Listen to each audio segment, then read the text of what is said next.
Folks, we're planting a little bit later on the corn, but look, still wearing a jacket out here. Wind blowing 10-15 miles an hour. It might warm up this summer, I don't know. What I'm doing, I'm just breaking the ground up again here with my dad's tiller. This is where our beans gonna be. I made a swamp down through there. We're gonna plant some corn this morning, and then hopefully in a little bit we'll plant some beans too. We need to get something in the ground. What I'll do, I'll break this up here a little bit, and then instead of planting all the corn and beans at one time, we break it up a little bit there. Like we'll plant this corn here, and then a week later we'll plant like a couple more rows, and then when, you know, that way you got some to eat on, and then Carolyn can freeze some too. It just don't hit all at one time. The beans, we'll plant several of them today there, hopefully. Yeah, Dixie's up there telling us about it. But yeah, we're almost into June already, and it really don't feel like June weather. Let's get started.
Alrighty, folks. As you can see, I stretched the line up through here where we can kind of mark the row a little bit. There's one YouTuber, he calls it beer can rows. We're trying not to have that this year. Not that we ain't got to worry about beer can, but balance does get off a little bit every now and then. You can see, we're going to take our cedar, and we're going to come down this side over here. Hopefully you're seeing this with the cedar, and then we'll move this string over there, and we'll go on the opposite side of that there. That way we'll be able to get the tiller back and forth through there, but we've got the Hoss wheel hoe for ridging it up around the corn. We're trying to do this morning. They're giving rain this afternoon and tomorrow in the morning there, so that'll work out good. Okay, let's get started. We're coming, Dixie.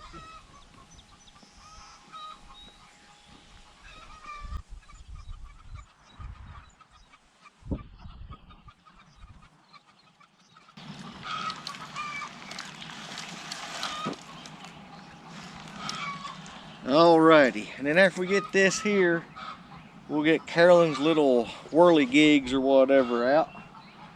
Put that there. I'd say the crows was probably up there watching us. But now, the crows, they also help us out. If any hawks are around or chickens, they will come and fly up there and most of the time run them off.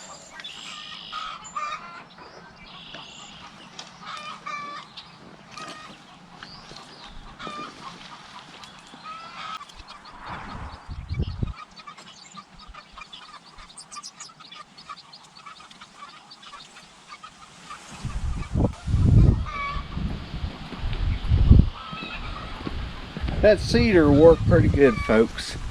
You just got to watch down the hopper when it starts getting down low, to just watch, make sure it is seeding.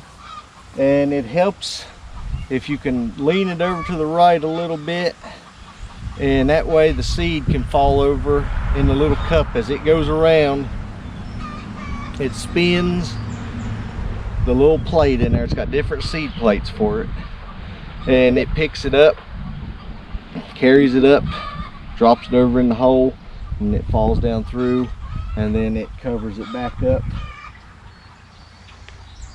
And then, like I said, Carolyn will get her whirligigs out here now. Put them. Alrighty, folks, here's Carolyn's little whirligigs. Dollar Tree, $1.25. It'll either scare the crows out of here or be a good host, give them some entertainment while they're eating. Hopefully it scares them out of here. It has in the past, we'll say that. All right, this is what we'll do today, and then Lord willing next weekend we'll do 2 more rows, and we're going to have to grow a little bit more corn this year. We've used about all of our corn up that we had froze last year. Alrighty, folks, the way this wind's blowing today, it may carry these things off, I don't know.